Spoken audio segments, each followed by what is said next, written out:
नमस्ते दोस्तों, क्या आपने नोटिस किया है कि जो स्मार्टफ़ोन पहले 15,000 में मिल रहे थे, आज उसके लिए आपको 22,000, 25,000 खर्चा करने पड़ रहे हैं।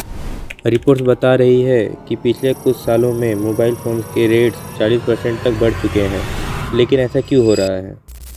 क्या ये सिर्फ इन्फ्लेशन है या फिर टेक कंपनी हमसे ज़्यादा पैसा वसूल रही है?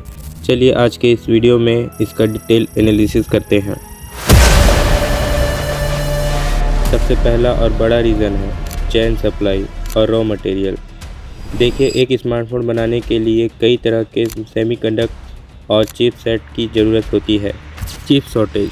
पेंडेमिक के बाद जो ग्लोबल चिप शॉर्टेज शुरू हुई थी, उसका असर अभी भी मार्केट पर है।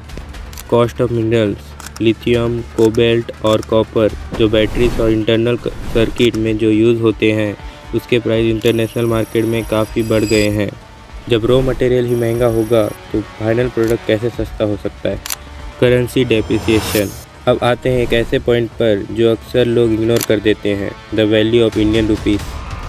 ज़्यादातर मोबाइल ब्रांड्स ग्लोबल है और उनका बिजनेस यूएस डॉलर में चलता है। अगर डॉलर के मुकाबले रुपी कमज़ोर होता है तो कंपनीज को कंपोनेंट्स इंपोर्ट करने के लिए ज़्यादा पैसा देना पड़ता है।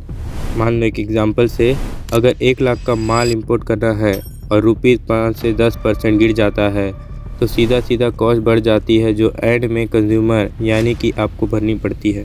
Premiumization trend. आजकल कंपनीज बजट फ़ोन से हटकर प्रीमियम फ़ोन पर फोकस कर रही है। पहले ब्रांड्स का मकसद था वॉल्यूम यानी ज़्यादा से ज़्यादा फ़ोन बेचना। अब मकसद है वैल्यू यानी कम फ़ोन बेचो मगर हर फ़ोन पर ज़्यादा प्रॉफिट कमाओ। इसी वजह से आजकल 10,000 से कम के अच्छे फ़ोन मिलना मुश्किल हो गए हैं। ब्रांड्स आपको फोर्स कर रहे हैं कि आप 5G के नाम पर या बेहतर कैमरा के नाम पर 20,000 प्लस की रेंज में शिफ्ट हो जाए। टैक्सेस और गवर्नमेंट पॉलिसी। इसके बाद आता है जीएसटी और इंपोर्ट ड्यूटीज़। भारत में मोबाइल फ़ोन पर जीएसटी को 12% से बढ़ाकर 18% कर दिया गया था। साथ ही गवर्नमेंट की मेक इन इंडिया इनिशिएटिव के तहत अगर कोई कंपनी बाहर से पार्ट मंगवाती है तो उस पर हाई कस्टम ड्यूटी लगती है ताकि लोकल मैन्युफैक्चरिंग को बढ़ावा मिले।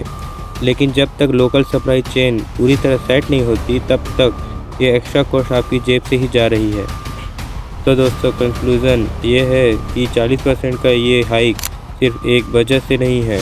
एक ग्लोबल इकोनॉमी फैक्टर, बढ़ती मैन्युफैक्चरिंग कॉस्ट और बदलते हुए मार्केट ट्रेंड्स का एक मिक्सचर है।